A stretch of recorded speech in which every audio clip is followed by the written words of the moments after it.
What's happening, dessert flavored peeps? I forgot the reason I came out here. By that I mean the reason I came out here was to read a book, and I forgot the book.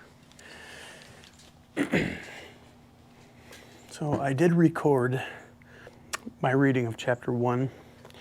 I don't actually think I'm going to upload that. Honestly, the first chapter is just Thomas Talbott's reasoning for what he's going to go into the meat of the book. It doesn't really have anything of substance. My favorite book for many reasons. And because of that, I'm going to be reading it to you.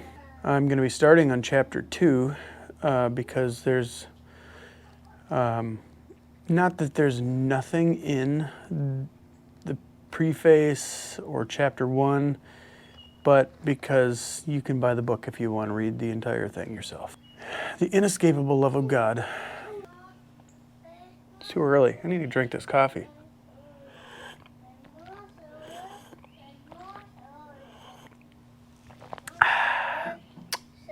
Yeah, so hang out with me while I read this book. It's not going to disappoint you. No, that's a microphone. It's not a big fluffy toy. You're funny. So chapter 2, basically, you could call it chapter 1 because it's kind of where everything gets really started. Chapter 2 of the Inescapable Love of God. Religion without fear. There's no fear in love, but perfect love casts out fear.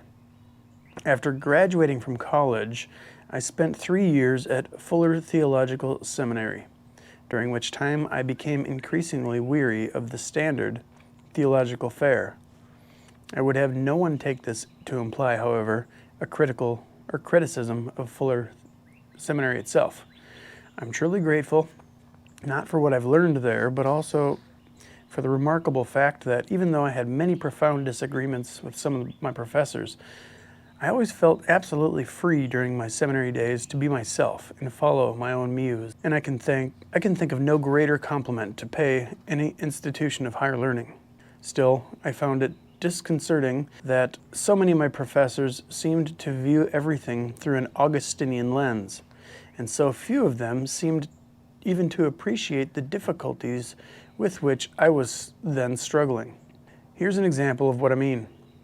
One of my professors was far more enlightened than I in his consistent opposition to racial and gender discrimination, and yet this man was quite prepared to worship a God who, on the basis of little more than divine whim, divides all people into the elect and the non-elect. He was quite prepared, in other words, to worship the worst discriminator of all. His response to the obvious moral objections was simply to dismiss them as instances of fallible human reasoning. Again, this professor's understanding of revelation was far more flexible and sophisticated than my own. He was quite capable, for example, of either setting aside or reinterpreting Bible texts that seemed to place women in a subordinate position to men. But he rejected as unbiblical any suggestion that all men and women are equal objects of God's redemptive love. At first, I found such a combination of views utterly mystifying, but over time, I simply lost interest in them and became bored. If God himself discriminates against specific individuals, the non-elect, in the more important matter of salvation, why get excited about the lesser forms of discrimination, or even the racial bigotry to which we human beings are prone? The idea of universal reconciliation. It was also during my seminary days, however, that I first encountered a vision of God that seemed to resonate with my own instincts and convictions. It was at this time, thanks to my brother Stephen, that I first encountered the Scottish writer George MacDonald. I could not overemphasize the importance of that encounter. It was as if I had finally discovered a voice of sanity in what then seemed to be an asylum of theological babble.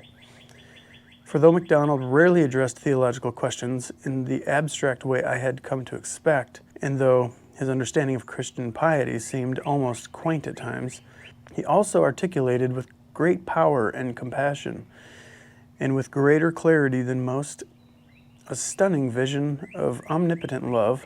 Here at last was a religious writer who seemed to appeal not to fear or guilt or mean-spiritedness, but to the very best within me.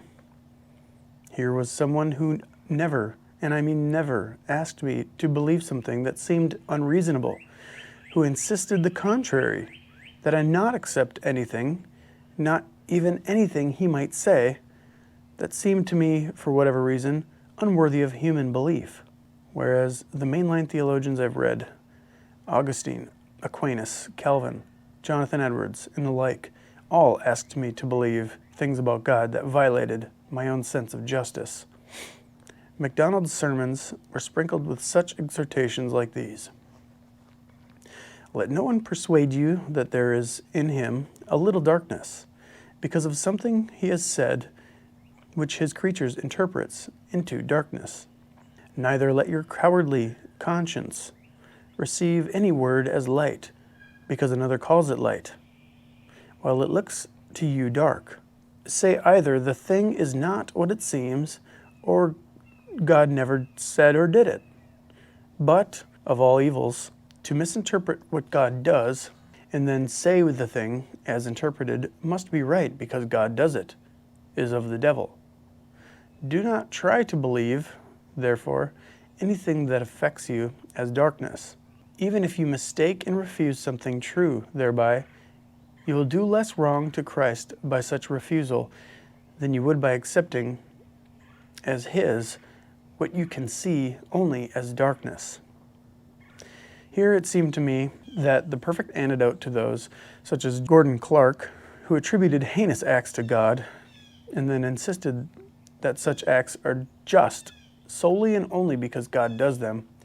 MacDonald's sermons were also filled with such gems as these.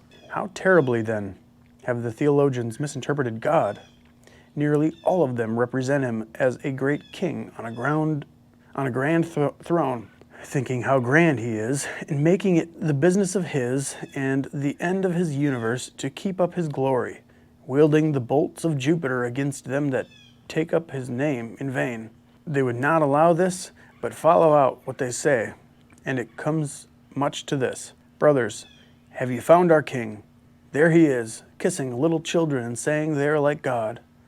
The simple peasant who loves his children and his sheep were, no, not a truer, for the other is false, but a true type of our God beside that monstrosity of a monarch.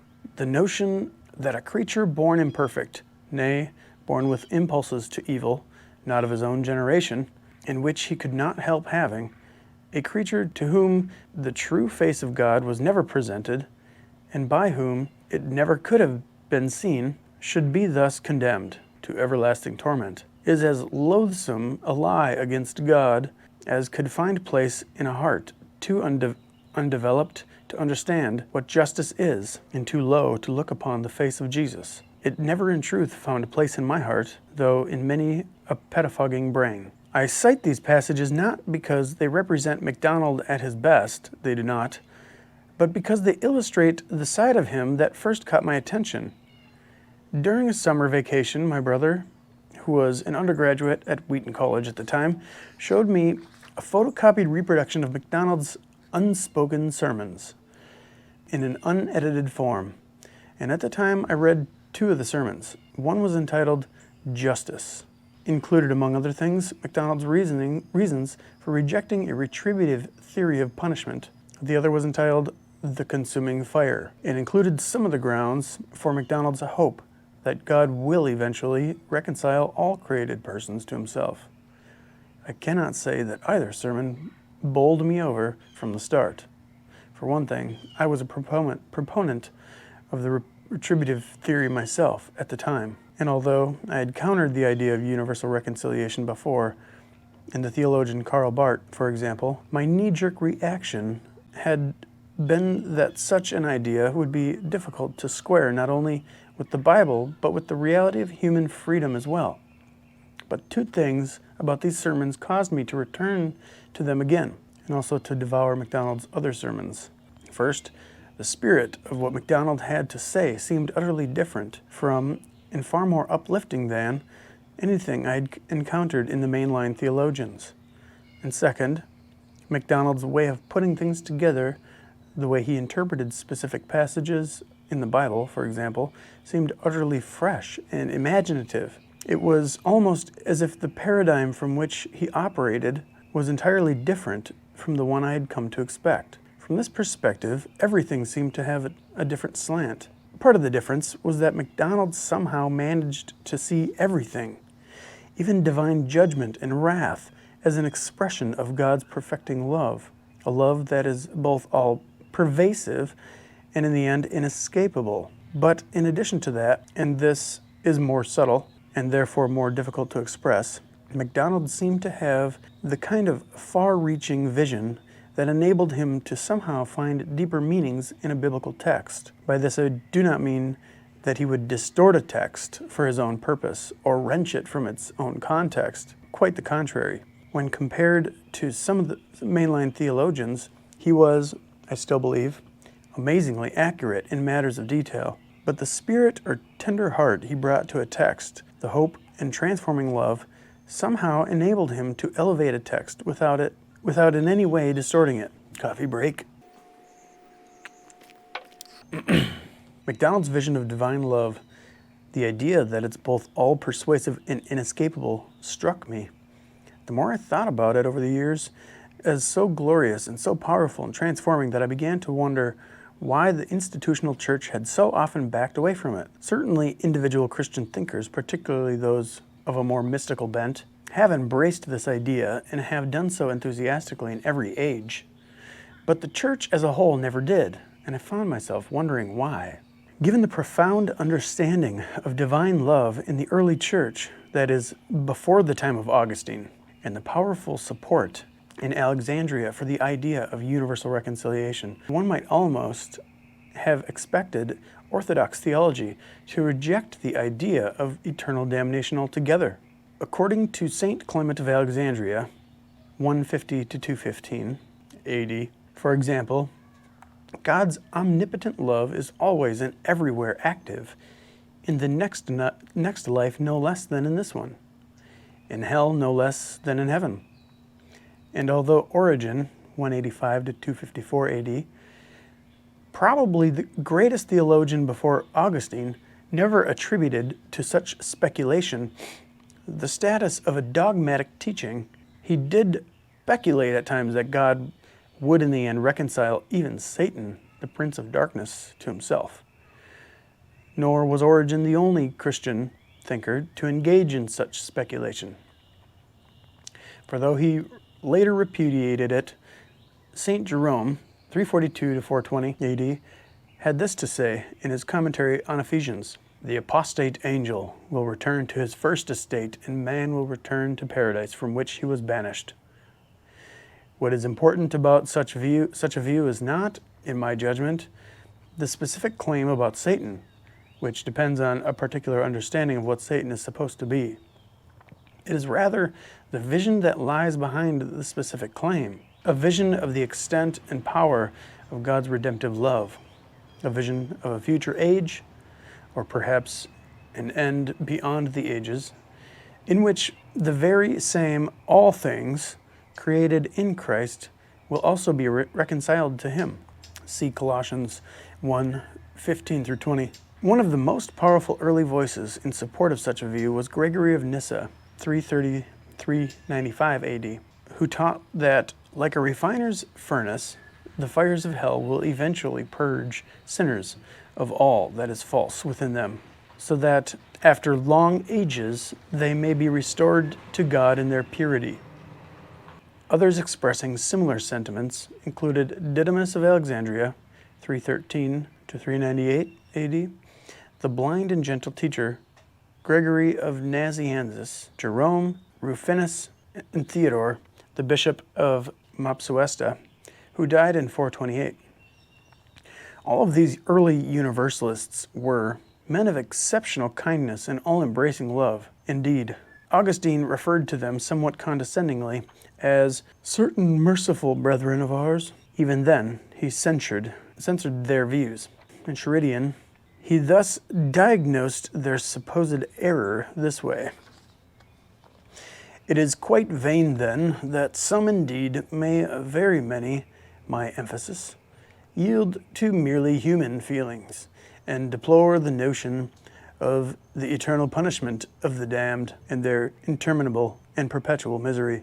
They do not believe that such things will be, not that they would go counter to divine scripture, but yielding to their own human feelings, they soften what seems harsh and give milder emphasis to statements that believe are meant more to terrify than to express the literal truth. As this passage illustrates, the idea of universal reconciliation was very much a live option within the early church.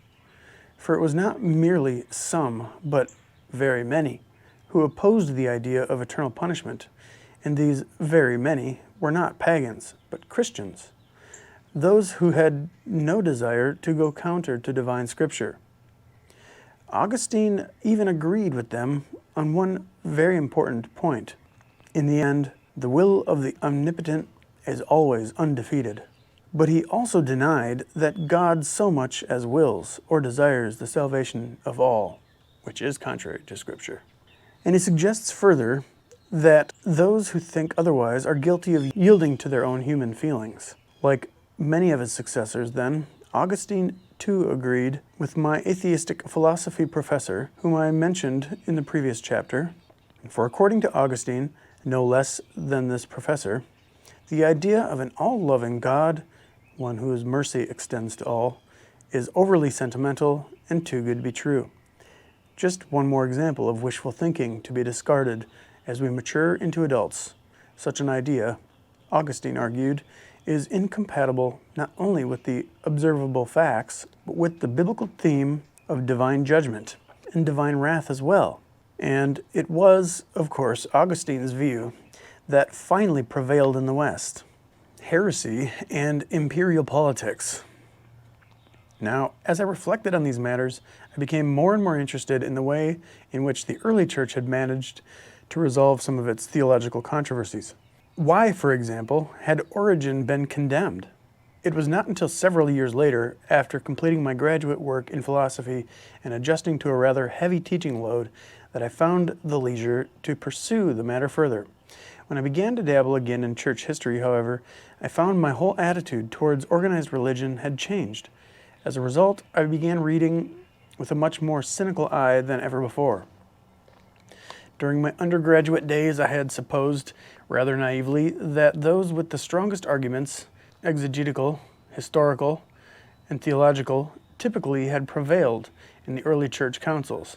But as almost any historian could have told me, the truth is very different from that. Those who prevailed were those with the civil authorities on their side and the power of the sword at their right hand. The success of the early Christians in making converts had, it seems, an inevitable concomitant.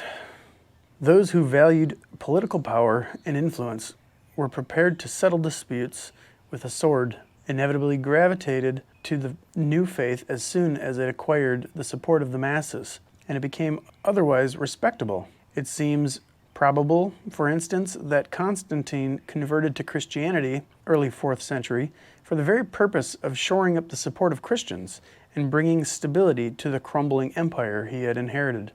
In any event, as Leonard Verduin points out, when Constantine came into the church, he did not check his imperial equipment at the door. No, he came in with all the accoutrements that pertain in the secular regime. He was not just a Roman who had learned to bow to Christ. He had been Pontifex Maximus hitherto, the high priest of the Roman state religion. He entered the church with the understanding that he would be Pontifex Maximus there too. And just as his sword had flashed in defense of the old religion, so would it now flash in defense of the new. It was Constantine, of course, who called the first general council of the church at Nicaea in 325. It was Constantine who first tried to achieve theological unity in the church as a whole by persecuting other Christians. It was Constantine who set the precedent for imperial interference in theological discussions. During the next few centuries, as an orthodox theology came to be crystallized, It was much a product of imperial politics as it was of the theological debate in biblical exegesis. That is, to be sure, no more reason to reject than it is to accept a given creedal statement, but it is, I believe, a ground for caution and not for identifying the Christian faith too quickly with what we now call Orthodox Christian doctrine. The way in which the Church came to condemn the doctrine of universal reconciliation is a case in point. Origen, the name most closely associated with that doctrine, was the first condemned by a local council in Alexandria in about 400. By a local council in Alexandria, but Origen was condemned for a variety of reasons, including, for example, his belief in the preexistence of the soul, the idea of universal reconciliation, which he shared with several others who were made saints, seems not to have been condemned until the late date of 543. At this time, the despotic emperor Justinian, who fancied himself a theologian and defender of orthodoxy, as well as a military conqueror, condemned Origen in 10 anathemata, one of which read, "If anyone says or thinks that the punishment of demons and impious men is only temporary and will have an end, and that a restoration will take place, let him be anathema." This was not, however, the emperor's first attempt at thought control. In 529, only 2 years after he had become emperor, he closed the school of philosophy in Athens, a school that had remained open for 900 years. He then made heathen worship a crime, punishable by death. But as John W. Barker points out, among all the targets of Justinian's persecutions, it was those classified as heretics who suffered the most. And in the end, it was Justinian who determined who the heretics were. According to Justinian's scheme of church government, the emperor was the head of the church in the sense that he had the right of duty of regulating by his laws the minutest detail of worship and discipline, and also of dictating the theological opinions to be held by the church. Accordingly, after issuing his 10 anathemata against Origen, Justinian convened a local council in Constantinople, which expanded his 10 anathemata to 15. Then, when he convened the 5th General Council of the Church 10 years later, in 553, the 15 anathemata were published along with the acts of this council. Ironically, the supposed leader of the Church, Pope Vigilius, opposed Justinian on many theological issues. And though the Pope could have participated in the 5th General Council, being in Constantinople at the time, his disagreements with Justinian were such that he refused to do so. But less than a year later, he succumbed to imperial pressure and agreed to adhere to the council's rulings. And so, in the words of the historian Williston Walker, Justinian had succeeded more fully than any other of the Eastern emperors in making himself master of the church. Now I have no doubt that more often than not, a morale drawn from history lies in the eye of the beholder. But the more I read about the imperial church, the power plays, the petty jealousies, the various political intrigues, the less inclined I was to place any confidence at all in its pronouncements. In this, I suppose, my reaction was typically Protestant.